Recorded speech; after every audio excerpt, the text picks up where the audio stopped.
Seperti yang tadi disebutkan bahwa penunjukan itu kan tidak mungkin asal-asalan. Nggak mungkin asal-asalan. Yang kalau misalnya begini ya, kalau ada orang yang tidak punya pekerjaan, dia pengangguran, kemudian kita lihat dia jalan-jalan di jalanan, di lorong-lorong gang ya, kita tidak menganggap penting orang itu karena dia pengangguran.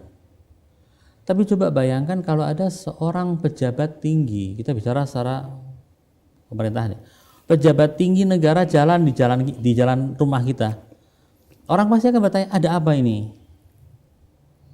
Gak mungkin dia akan tiba-tiba hayal kepingin jalan di depan rumah kita, gak mungkin. Pasti ada acaranya, ada protokolnya. Kalau misalnya kita melihat ada orang sedang duduk di depan komputer, kalau orang biasa orang mengatakan ini sedang main game atau apa.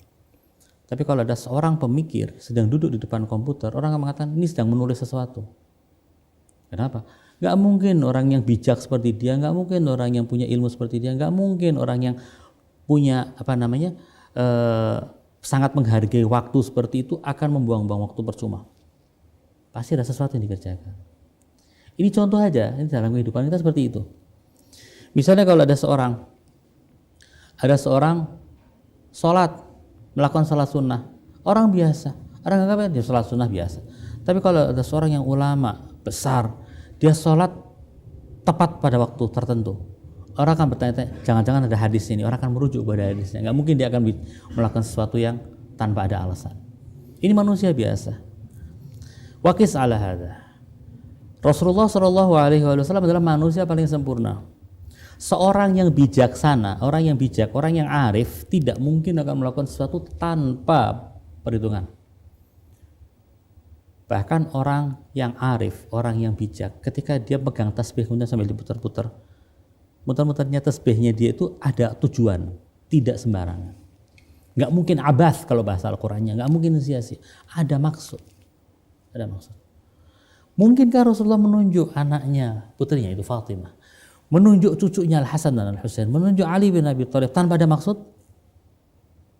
Bukankah ini merupakan suatu penghinaan terhadap keputusan Nabi? Menganggap Nabi Shallallahu Alaihi Wasallam seakan-akan pilihannya seperti pilihan manusia biasa. Bagaimana dengan firman Allah, wa ma yantiqu 'anil hawa in huwa illa wahyun yuha? Nutuk bukan hanya dengan lisan, tapi dengan pekerjaan juga, dengan perbuatan juga. Apa yang dilakukan oleh Nabi adalah dituntun oleh Allah Subhanahu wa taala. Lalu kita mau menempatkan Nabi seperti orang-orang yang tidak punya, yang pengangguran jalan di depan rumah kita berjalan, apakah seperti itu? Kan tidak. Yang dilakukan oleh Nabi pasti berdasarkan wahyu, pertama.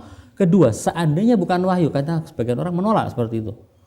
Tapi kita jangan lupa bahwa semua kita sepakat, kaum muslimin semuanya sepakat bahwa Nabi adalah orang yang paling bijak di antara semua manusia.